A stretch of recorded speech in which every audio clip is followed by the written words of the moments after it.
అంటే ఏమి చదవాలి, ఎలా చదవాలి, మన కార్యకర్తలు చదవాల్సిన సాహిత్యం ఏమిటి, అనేక అంశాలు అర్థం చేసుకునేదానికి, సాహిత్య అభిలాష కల్పించేదానికి ఈ సాహిత్య సదస్సుని ఏర్పాటు చేయడమైనది. ఈ సాహిత్య సదస్సుకి మన ఐక్యోపాధ్యాయ ఫెడరేషన్ సంపాదకులు ఎన్ కుమార్ రాజా గారిని వేదిక మీద సాదరంగా ఆహ్వానిస్తూ వారిని అధ్యక్షత వహించవలసినదిగా కోరుతున్నాం.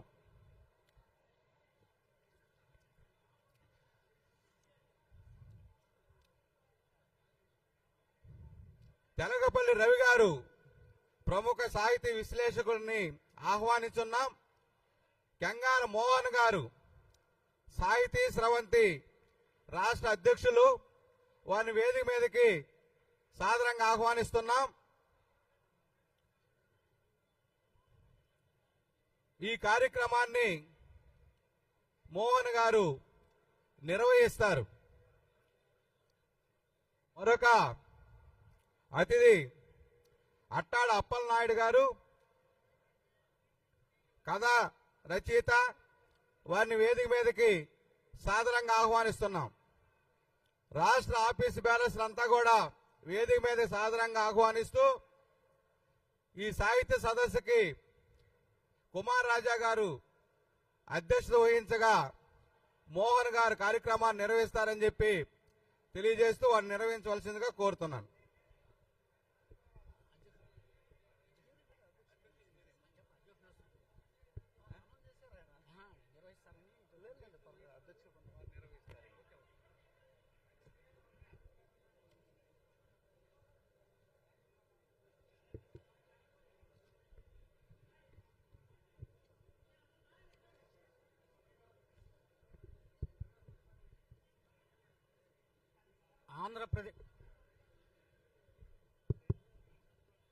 ఆంధ్రప్రదేశ్ ఐక్యోపాధ్యాయ ఫెడరేషన్ విద్యా వైజ్ఞానిక మహాసభల సందర్భంగా రెండో రోజున మనం సాహిత్య సదస్సును నిర్వహించుకుంటున్నాం. ఈ సదస్సుకు విచ్చేసినటువంటి ఉపాధ్యాయ మిత్రులు, సాహిత్యాభిలాషులు, అలాగే వేదిక మీద ఉన్నటువంటి సాహితీ స్రవంతి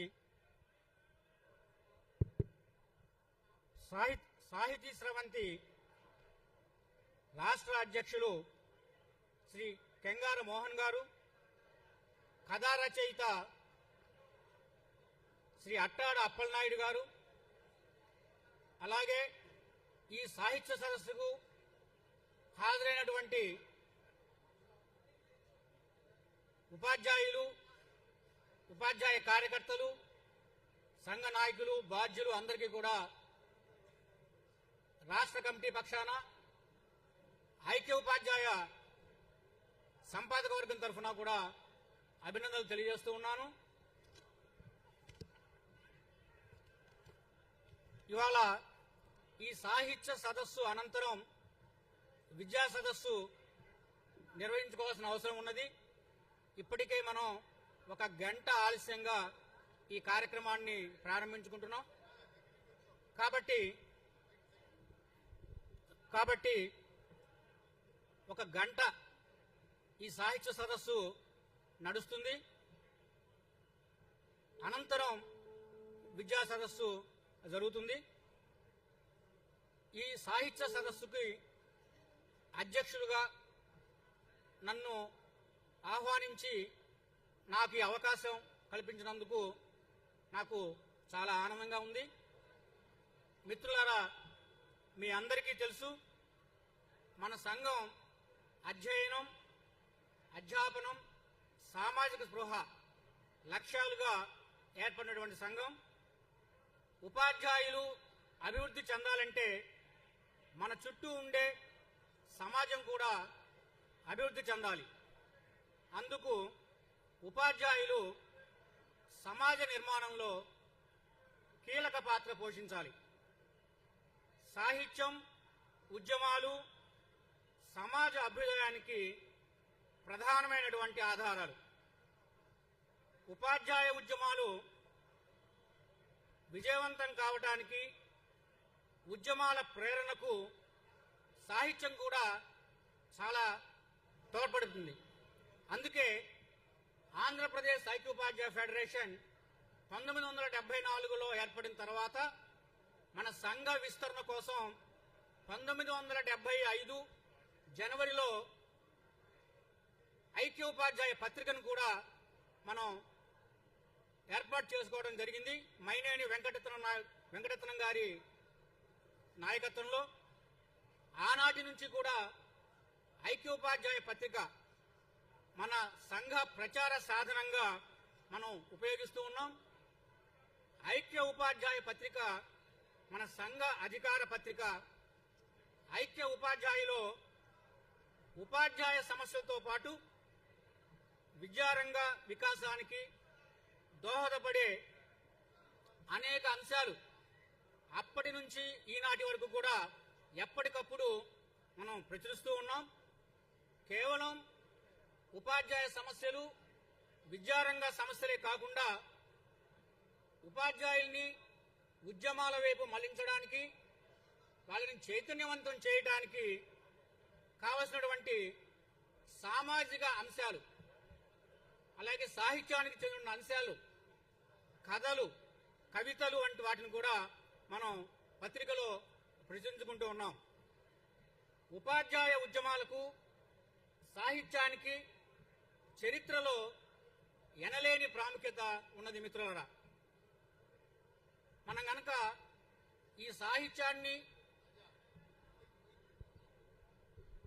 ఉద్యమ చరిత్రలో పరిశీలించినట్లయితే 1905లో జరిగినటువంటి బెంగాల్ విభజన, ఈ ఉద్యమంలో విద్యార్థులను చైతన్యవంతం చేయడానికి సాహిత్యం ద్వారా కీలక పాత్ర అనేది ఆనాటి ఉద్యమకారులు పోషించడం జరిగింది.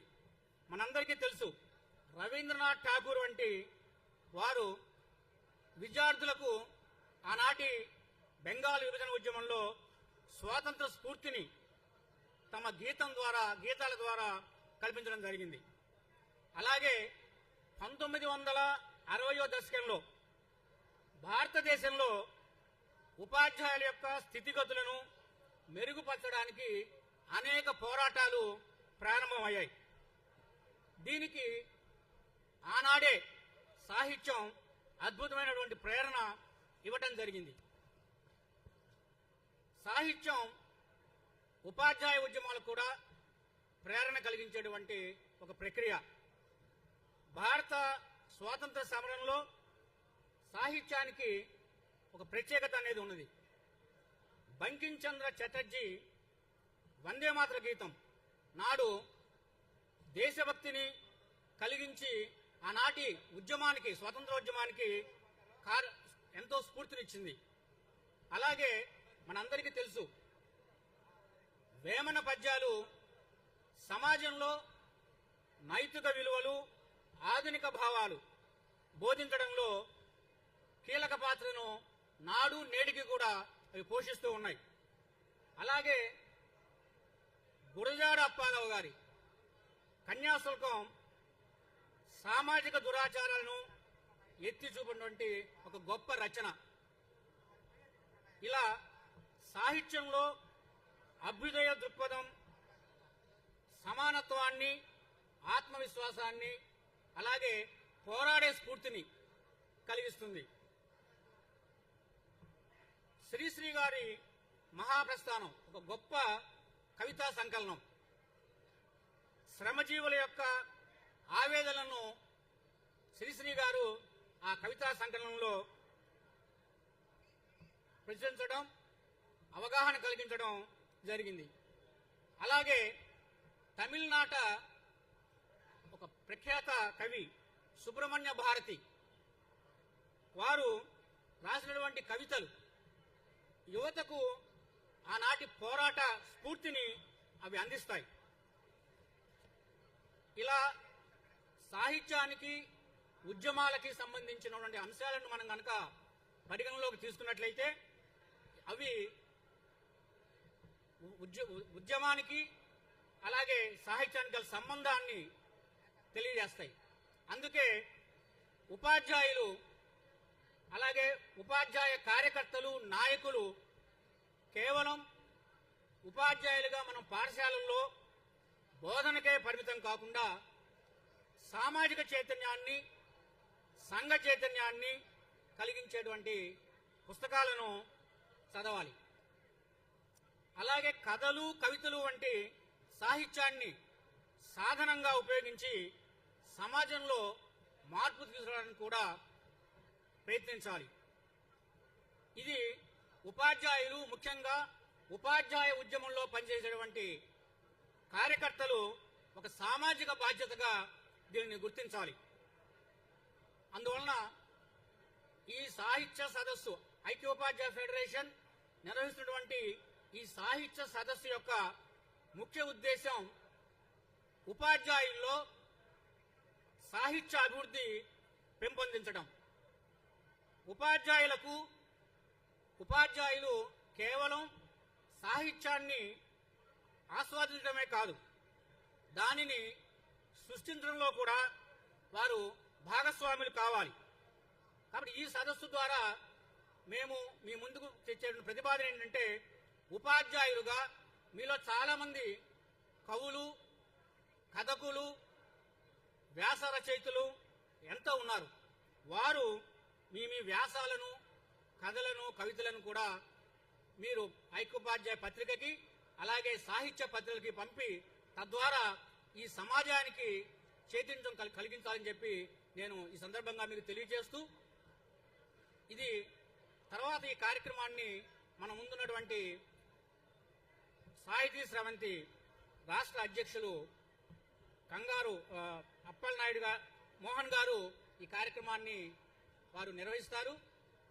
అలాగే ఈ సదస్సు యొక్క ఉద్దేశాన్ని, లక్ష్యాలను వివరిస్తూ వారు తదుపరి కార్యక్రమాన్ని నిర్వహిస్తారు. Thank you. అట్టాడు అప్పలనాయుడు గారి పుస్తకాన్ని ఎమ్మెల్సీ లక్ష్మణరావు గారు ఆవిష్కరిస్తున్నారు. నక్షత్ర బాట.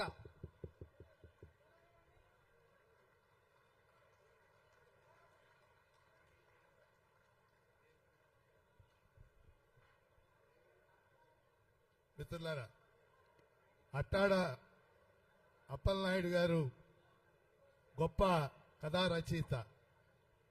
ఉత్తరాంధ్ర శ్రీకాకుళం ప్రాంతానికి చెందినవారు. ఈరోజు వారు రచించిన నక్షత్ర బాట అనే నవల ఆవిష్కరించబడింది. ఇది ముఖ్యంగా శ్రీకాకుళం సాయుధ పోరాటం నేపథ్యంలో రాయబడినటువంటి ఒక గొప్ప నవల.